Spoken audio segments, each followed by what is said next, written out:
Yes, we're on. Yes, we're on. Hello, folks.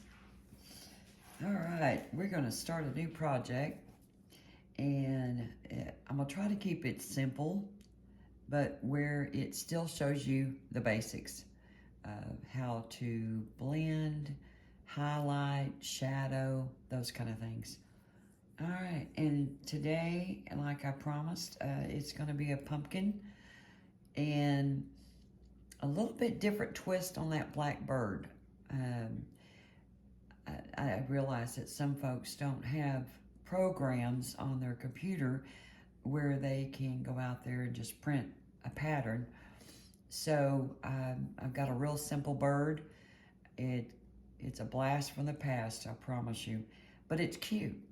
And you can use it, or you can, if you do have a program that you can print out the form of a blackbird, that'll be great. Okay, for now, let's get started on the background.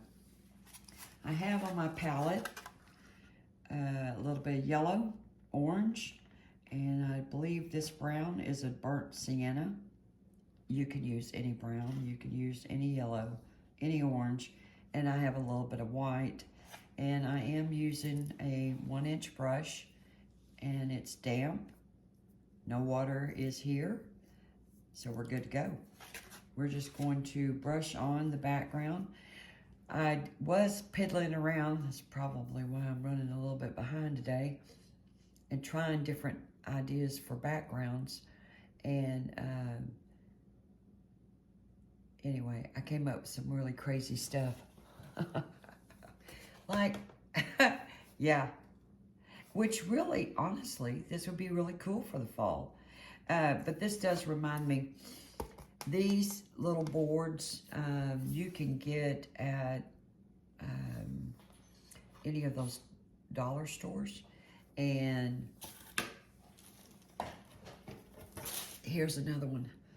And they're dirt cheap, and they're great to do practice work on. This is another one that, I think it looks kind of cool. But I thought maybe it'd be a little too busy. But anyway, I did this not using a sea sponge, but I used a grocery bag, you know, where you just kind of wad it up. And we will do one of those backgrounds in the future. But for now, I'm going to try to keep everything simple and not long drawn out stories, Lisa. You know, it's great to have friends in your life that encourage you.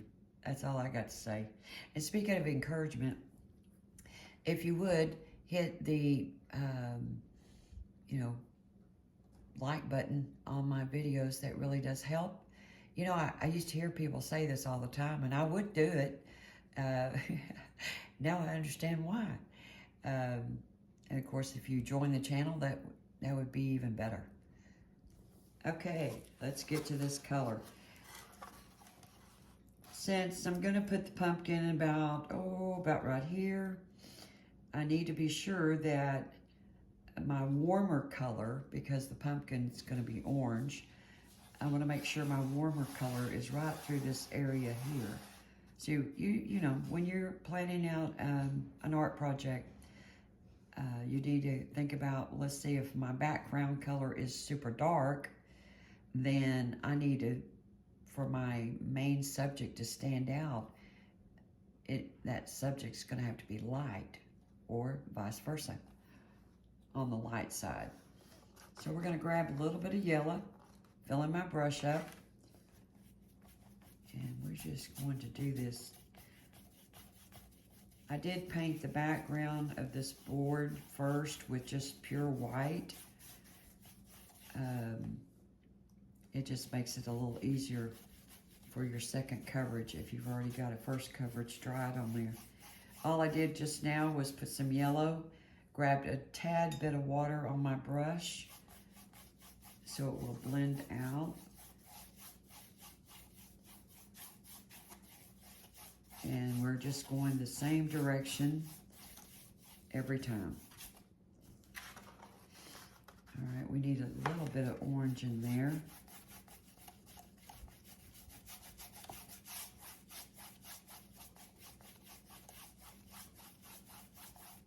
Grabbing just a tad bit of water. I want this to flow because this time I didn't put any water in any of these, so they're a little bit on the thick side. But doing the background, I knew I was going to dip my brush. I want some of that orange to go up there in that yellow.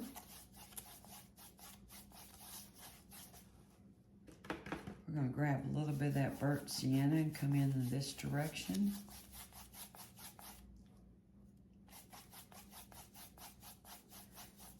Almost looking like candy corn, isn't it? Oh, fall is on the mind. I used to paint pumpkins. I used to paint a lot of things. But I so enjoyed painting pumpkins to sit them out, you know, for decoration. I did all kinds of them. And one of them I remember doing just the candy corn. And it was really a lot of fun. And it looked nice on my porch until the neighbor's kid came and kicked it. All right, let's add a little bit more orange.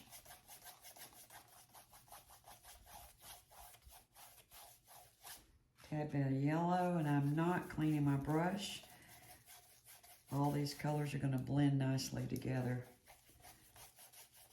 Maybe it'll end up looking like a little bit of a sunset.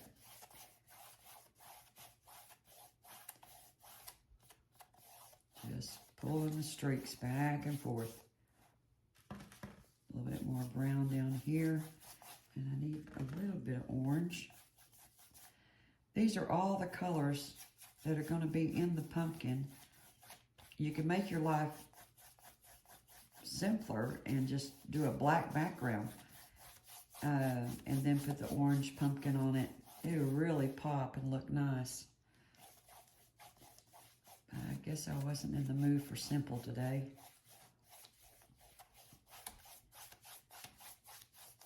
All right, let's do a little bit of white.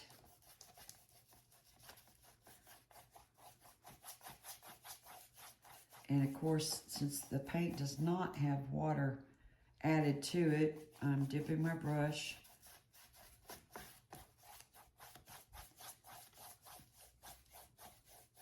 So it will flow a little bit better.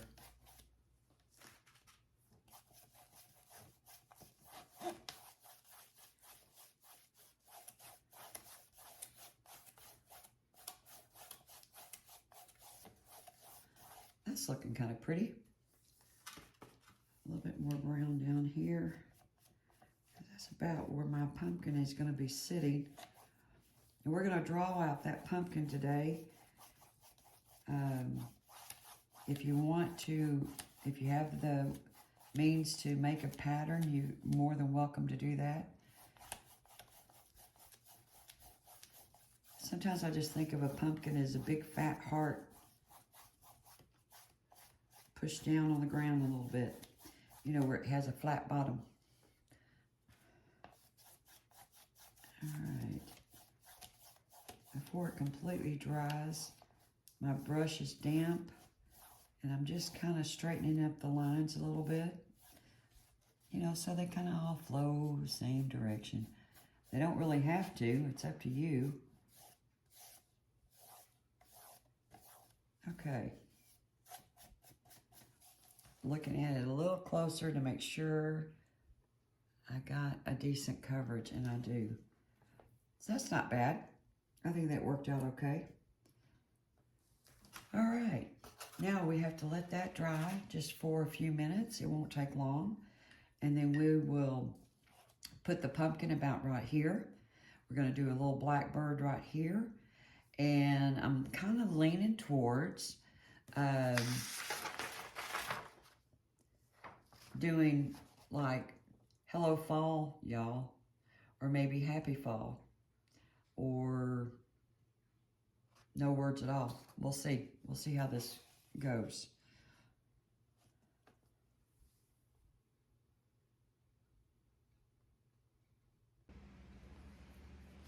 Okay, I think it's nice and dry now. We can move forward.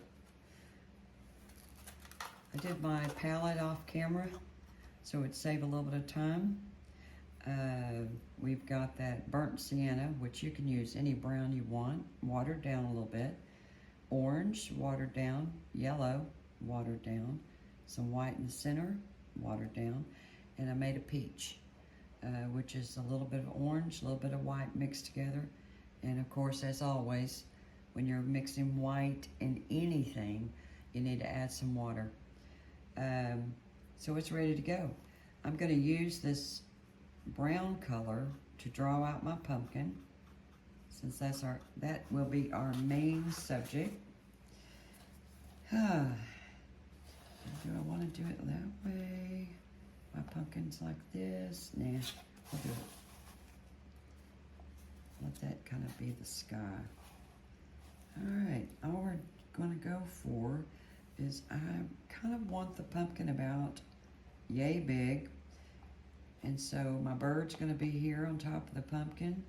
And then I'll have room, if I want to put font. Or if you want to.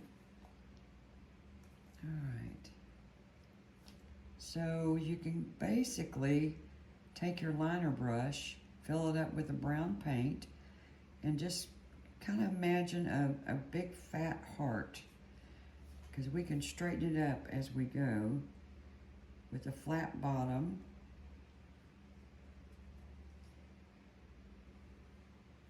And I don't know about y'all, but if I use a pattern, I can get both sides exact. But if I don't, one side is always a little different. Oh, that's not too bad. Oh my gosh, I surprised myself. I'm gonna make that come out just a little bit more. That's really, now you can use a pencil to do this. You can sketch away with a pencil and get your pumpkin the way you want it. If he needs to be really fat, or if he needs to be tall and on the thin side, I'm gonna round him off just a little bit more. And just kind of stop and look at him. I don't really want that big of a dent here for the type of pumpkin I'm doing, so I'm gonna curve that in just a little bit.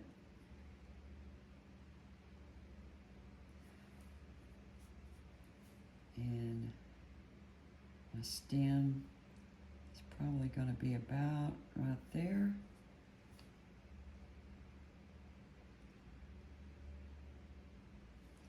I don't know why we do that wide part. It usually is not like that. A stem on a pumpkin, I've grown them too many times out in the garden.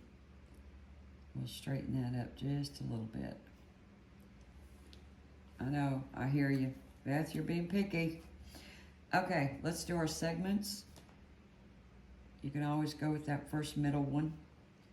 And, you know, we're back to a shape of a leaf again, because you can just bring it right down the middle, grabbing a little bit more paint.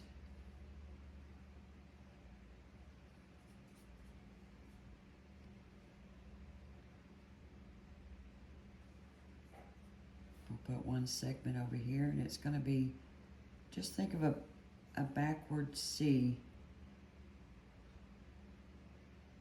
and curve it down.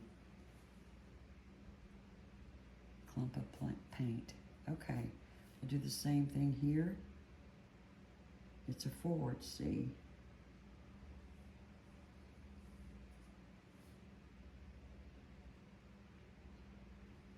All right, there we go. We've got our segments. We've got our stem. Now let's paint.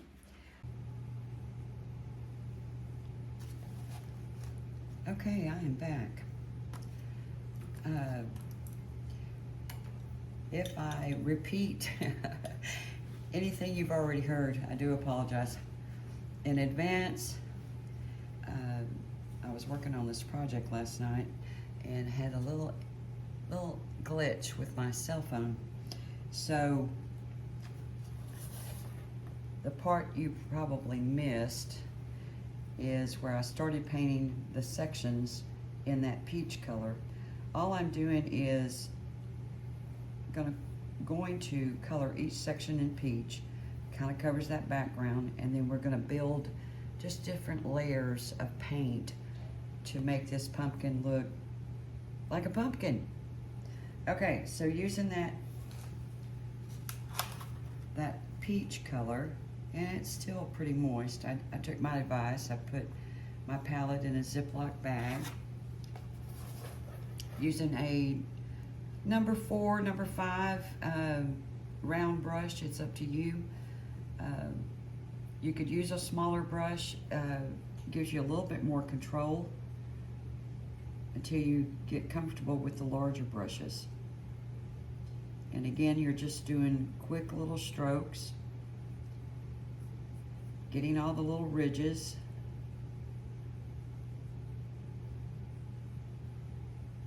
And over time, you're going to learn just about how much paint to put on your brush.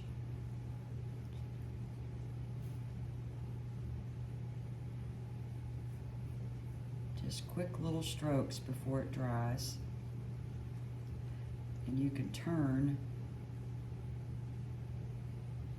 your project any direction you need to make it more comfortable for you. Just doing sections. It's one thing about painting. You turn on some good music or a good teacher to listen to something definitely positive.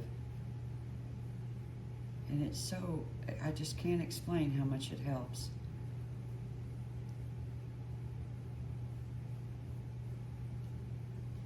And if I could take this moment and ask y'all to click the like button if you're happy with my work, and subscribe, easy for me to say, to my channel. That would really help me out a lot. Okay, I'm gonna turn my work, angle it a little bit, and get down here at the base. As close to that line. And I'm going outside this bottom line a little bit to make this a little bit of a hump. Because that's, the way some of the pumpkins have formed. I'll go over this one as well, just to give it a little bit more of a hump to it. And then that line that's right there, I can take the background color and cover that up if I wanted to, or just that little dark spot. Or when I do maybe add some vines or leaves at the base, it'll just cover that right up. All right, let's do the center. Go as close to that section line. Brush out short little strokes. That way it catches all the ridges of paint. And I'm going to round that base of that section as well. And see if we can make that come out just a little bit more. Just make it round it off.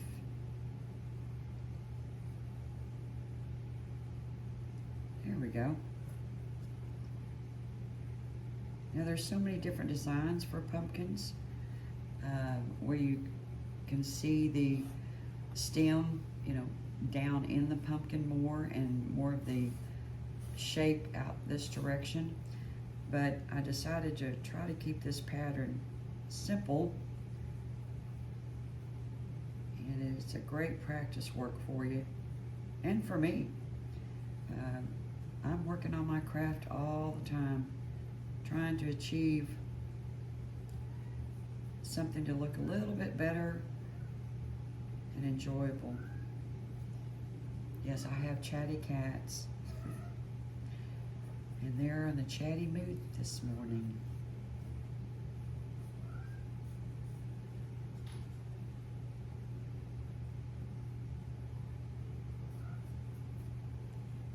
Oops, got in that little dart. Again, we're working with the peach color, which is a mixture of orange and white. And again, water down your paint so it flows for you. If you have sticky paint and you know you're like really working it, that takes the fun out of painting. Just stop for a minute, either create a new palette of paint or water your paints down. Now, how many times you water your paints? I usually can get away with about 3 times, maybe 4, before you start losing the pretty color, the pigment color. See, I humped that a little bit at the top, which tells me I need to do something with this section right here at the very top. So I'm just going to come in with my pointed round brush, go in there just a little bit more. Now the definition of that will show up better when I do the section lines again. All right, I'm going to finish the rest of them off camera and come right back.